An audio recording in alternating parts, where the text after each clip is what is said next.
जय हिंद दोस्तों। Bihar SSC inter level exam 2024 के लिए आज की इस वीडियो में जीके जीएस से 30 अति महत्वपूर्ण प्रश्नों को कवर करेंगे, जो कि साथियों आपके एग्जाम के लिए काफ़ी ज़्यादा इम्पोर्टेंट रहने वाला है। तो साथियों आप सभी सेशन को बिना स्किप किए लास्ट तक पूरा ध्यानपूर्वक देखिए। तो चलिए फ्रेंड्स, रात के 8:30 बज चुके हैं, फटाफट से आप सभी लाइव में आ जाइए। तो देखिए आज के सेशन का पहला क्वेश्चन है, दी गाइड उपन्यास के लेखक कौन है? आर के लक्ष्मण, आर के सिंह, आर के नारायण या फिर डी राज कपूर है। वेरी इंपॉर्टेंट क्वेश्चन है, चलिए आप सभी आंसर बताइए। दी गाइड उपन्यास के लेखक कौन है?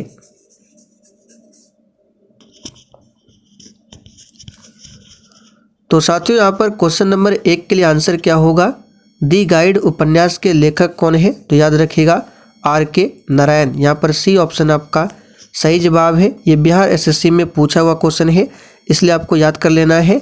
आर के नारायण दी गाइड उपन्यास के लेखक है। चलिए आगे देखिए, हीराकुंड बांध किस नदी पर अवस्थित है? देखिए ये क्वेश्चन बहुत ही सिंपल क्वेश्चन है, लेकिन एग्जाम में कभी कभी पूछा जाता है, तो इसका तो आंसर आप सभी को आता ही होगा। हीराकुंड बांध किस नदी पर है? तो याद रखिएगा इसका सही जवाब है महानदी पर। और किस राज्य में है? तो ये याद रखिएगा हीराकुंड बांध उड़ीसा राज्य में स्थित है। आगे देखिए, निम्नलिखित में से किस फसल की खेती भारत में सबसे अधिक क्षेत्रफल पर होती है?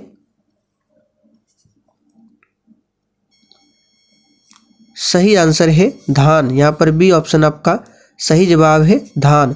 और ध्यान रखना है, धान जो है भारत की मुख्य खाद्य फसल है। आगे देखिए, दिनार किस देश की मुद्रा है? चलिए क्वेश्चन नंबर 4 के लिए आंसर बताइए। दिनार किस देश की मुद्रा है?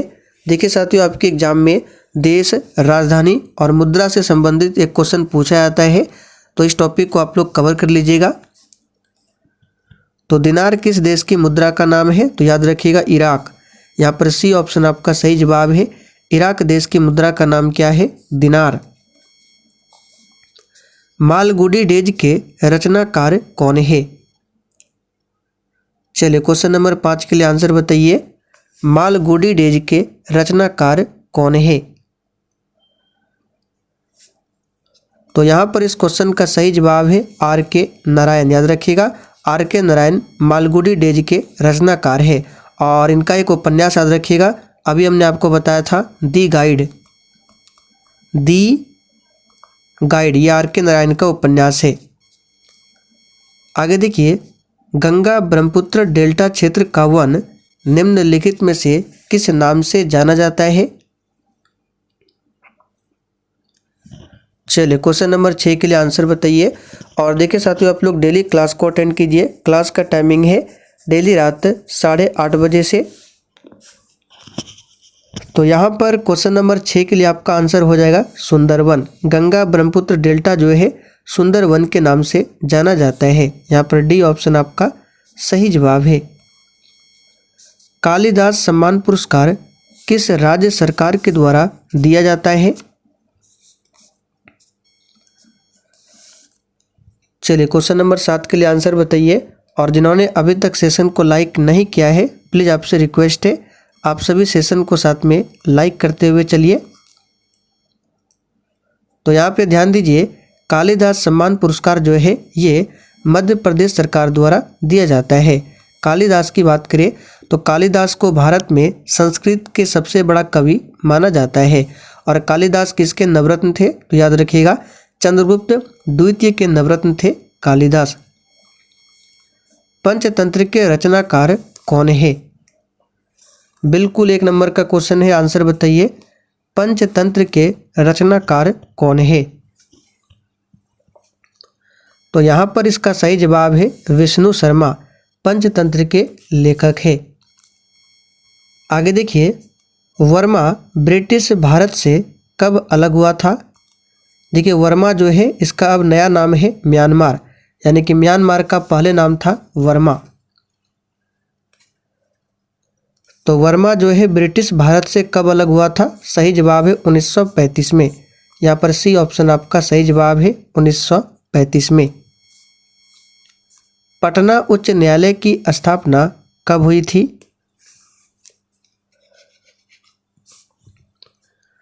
चलिए आसान क्वेश्चन है, इस क्वेश्चन को हमने आपको पहले भी बताया है। पटना हाईकोर्ट की स्थापना जो है 3 फरवरी, पूरा डेट याद रखिएगा, 3 फरवरी 1916 को किया गया था। तो यहाँ पर देख सकते हैं डी ऑप्शन में दिया हुआ है 1916। और वर्तमान में उच्च न्यायालय की बात करें, भारत में कितने उच्च न्यायालय है?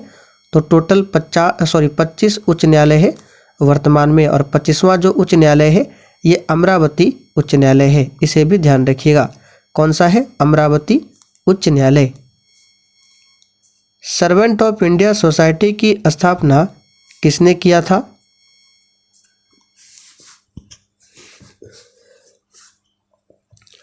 तो दोस्तों ये क्वेश्चन बार बार पूछा जाता है, याद रखिएगा। 1905 में सर्वेंट ऑफ इंडिया सोसाइटी की स्थापना किया जाता है, किसके द्वारा?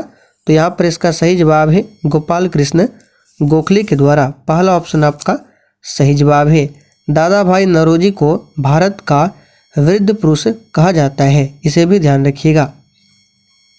किस वर्ष सिक्किम भारतीय संघ का 22वां राज्य बना था? चलिए क्वेश्चन नंबर 12 के लिए आंसर बताइए। किस वर्ष सिक्किम भारतीय संघ का 22वां राज्य बना था?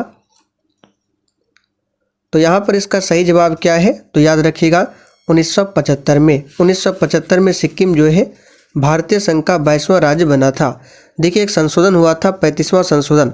तो भारतीय संविधान के 35वां संशोधन 1975 के द्वारा सिक्किम को संरक्षित राज्य घोषित किया गया था।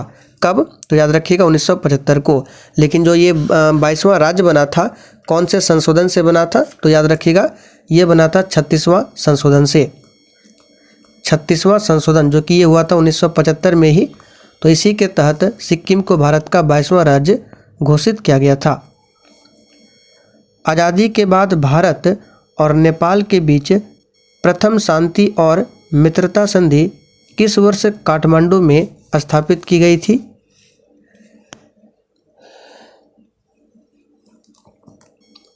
तो यहाँ पर इसका सही जवाब है 1950 में। आगे देखिए, भारतीय राष्ट्रीय कांग्रेस के प्रथम महिला अध्यक्ष कौन थी? यह तो बहुत ही सिंपल सा क्वेश्चन है। भारतीय राष्ट्रीय कांग्रेस में प्रथम महिला अध्यक्ष पूछे तो एनी बेसेंट, यहाँ पर बी ऑप्शन आपका सही जवाब है। इन्होंने 1917 में कलकत्ता अधिवेशन में अध्यक्षता किया था। और भारतीय राष्ट्रीय कांग्रेस में प्रथम भारतीय महिला अध्यक्ष पूछे तो आंसर हो जाएगा सरोजनी नायडू। इन्होंने 1925 में कानपुर अधिवेशन की अध्यक्षता किया था। चलिए आगे देखिए, भारत में जंगली गधे निम्नलिखित में से कहाँ पर पाए जाते हैं?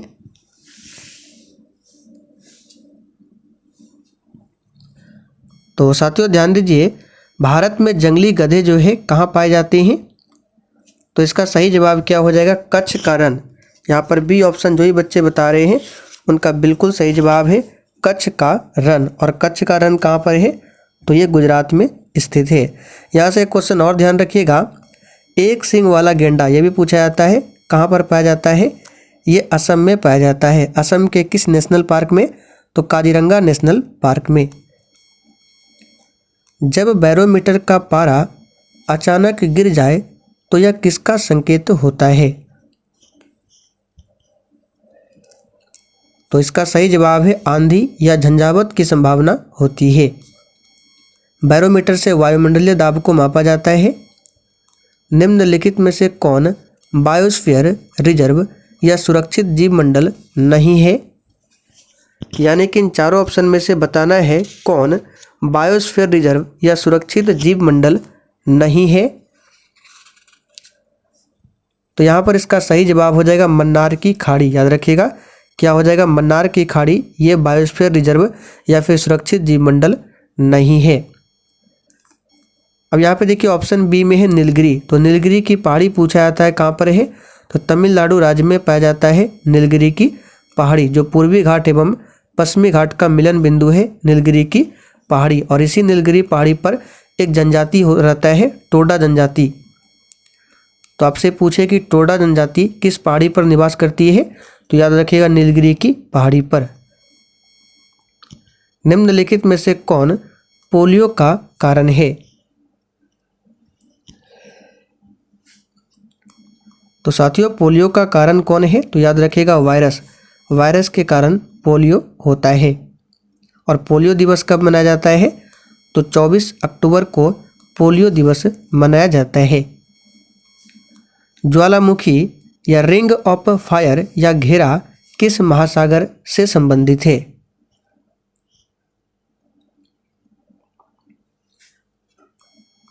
तो याद रखिएगा प्रशांत महासागर में है रिंग ऑफ फायर। यहाँ पर पहला ऑप्शन आपका सही जवाब है। अच्छा आप लोग बताइए भारत का एकमात्र सक्रिय ज्वालामुखी कौन सा है, तो याद रखिएगा बैरन आइलैंड यानी बैरन द्वीप। याद रखिएगा ये क्या है, तो भारत का एकमात्र सक्रिय ज्वालामुखी है। एलिसा जांच किस रोग की पहचान करती है?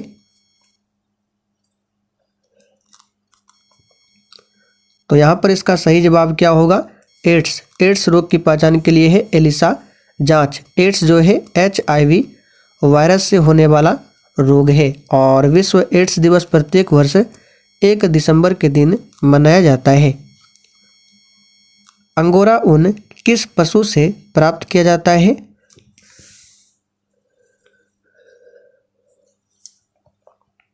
तो साथियों अंगोरा ऊन जो है खरगोश से प्राप्त किया जाता है। यहाँ पे भेड़ नहीं होगा, आंसर क्या होगा, खरगोश। निम्नलिखित में से कौन सा खाद्य स्रोत लोहे का सर्वोत्तम स्रोत है?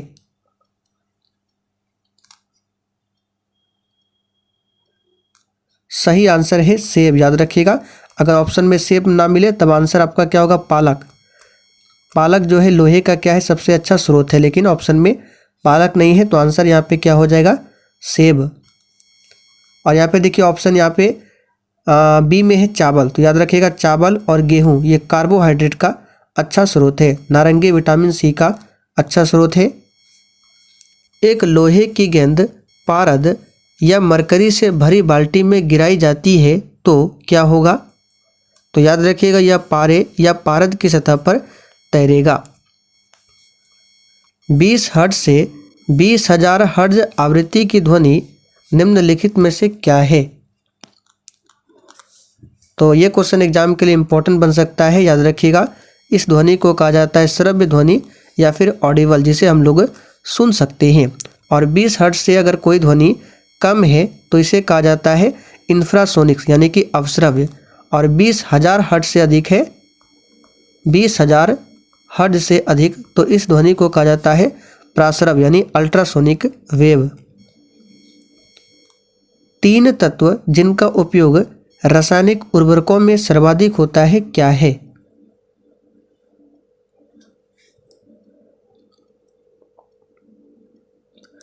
तो ये तत्व है NPK। शॉर्ट ट्रिक है NPK। नाइट्रोजन हो गया और फास्फोरस पोटेशियम। के का सिंबल यानी पोटेशियम होता है, के का मतलब, तो नाइट्रोजन फास्फोरस पोटेशियम। देखिए बी ऑप्शन में दिया हुआ है। दही का खट्टापन किसके कारण होता है? ये तो सिंपल सा क्वेश्चन है, लैक्टिक एसिड के कारण। डेसिबल का प्रयोग किसके मापन के लिए होता है? तो साथियों डेसिबल का प्रयोग ध्वनि की तीव्रता मापन के लिए होता है। याद रखिएगा। वायुमंडल में ट्रोपोस्फियर के ऊपर कौन सी परत पाई जाती है?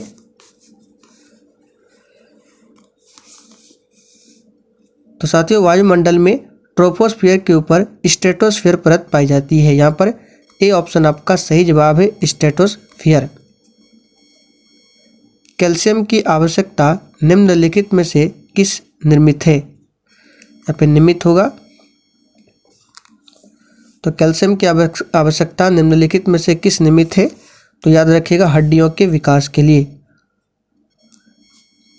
बिहार पंचायती राज अधिनियम 2006 में 2 ग्राम सभा की बैठकों के बीच अधिकतम कितनी अवधि निर्धारित है? तो बिहार पंचायती राज एक्ट 2006 के तहत 2 ग्राम सभा की बैठकों के बीच अधिकतम अवधि जो है 3 महीने होने चाहिए। कितना? 3 महीने, से ध्यान रखिएगा। अपील की सुनवाई में ग्राम कचहरी में न्यूनतम पंचों की गणपूर्ति नियमतः क्या होनी चाहिए? तो देखिए, अपील की सुनवाई में ग्राम कचहरी में न्यूनतम पंचों की गणपूर्ति 7 होनी चाहिए। याद रखिएगा, यहाँ पर बी ऑप्शन आपका सही जवाब है। तो चलिए साथियों, आज के लिए इतना ही। अब आप लोग कमेंट करके बता दीजिए आपने आज के 31 क्वेश्चन में कितने क्वेश्चन सही किए हैं।